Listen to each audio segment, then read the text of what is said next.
نږدې 15 میاشتې پوره کیږي چې د ارغنداب د جګړو شدت په همدې بڼه دی. بزګر او باغ لرونکي وایي که جګړه همدا ډول دوام وکړي، انار او نورې تازه میوې به یې چې په نړیوالو مارکیټونو کې ځانګړی شهرت لري د مرمیو خوراک سي. عبدالستار د ارغنداب ولسوالۍ د چمنګل کلي اوسیدونکی دی. د خپل باغ د بزګرۍ چارې په خپله په مخ وړي. هغه وایي سږ پسرلۍ جګړې د دوی ټولې هیلې اخیستې دي. کله چې مو په شا یو په دې نه مو په خپل ملک ته زړه غواړي، نه مو خپل زمین ته زړه غواړي، نه مو په خپل په دې وطن کې زړه غواړي. وایي په دې سره ستا معلوم ملک یو چې اختیار نه لري په دې ځوانه نو یې سړی څه کوي؟ اوونه د ماښام د اذان نه بعده وایي راونوځي چې راونوځي.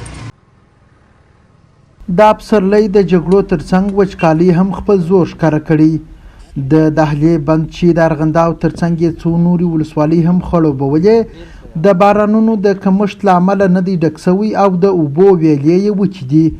عبدالستار وایي د خپل باغ د خړوبولو لپاره د دریو لویو ماشینونو په مټ د ځمکې له تله اوبه راپورته کوي. درو ماشینو باندې موږ دا ټاټوبې اوبه یو پلار د برمې څخه یو ماشین راکاږي، هغه یې پر سر د ځمکې باندې غورځوي، بیا بل ماشین ورته ایښی دی پر 100 متره و پر 1.5 متره و پر 200 متره زر متره پورې دا پایپونه مو ورته ورکړي دي. بیا پس هغه څخه بیا په باغ کې غورځوي.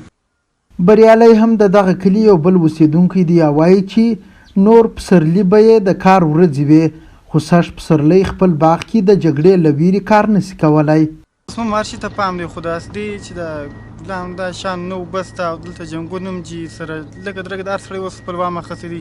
دلته کډې روانې چې چندانې شی دغه نشته سره کورونه مورونه و دا خلک خوند نه ورکوي. هغه د پخوا په رقم حالات نشته چې معنی ده یا خلک یا ګلان وکري یا خوشحالي وکړي یا په نوی کال دی معنا نه، خو هېڅ خوشحالي نشته پکې، هېڅ چا په زړه کې خوشحالي نشته. د کندهار ارغنداب ولسوالي د هغو 7 ولسوالیو له ډلې ده چې له تیرو 5 میاشتو راهیسې پکښې پرله پسې جګړې دي او طالب وسلوال یې تر نیمایي ډېرې سیمې له حکومتي ځواکونو نیولې دي. د دغې جګړې مشري لوړپوړي امنیتي او دفاعي مسؤلین پر خپله غاړه لري او ادعا کوي چې د طالب قومندانانو په ګډون یې تر 600 زیات طالبان وژلي دي. خو د معلوماتو له مخې دغه جګړه کې د سلګونو امنیتي سرتیرو ترڅنګ سلګونه ملکي کسانو ته هم مرګ ژوبله اوښتې او زرګونه کورنیو خپلې سیمې پرېښي.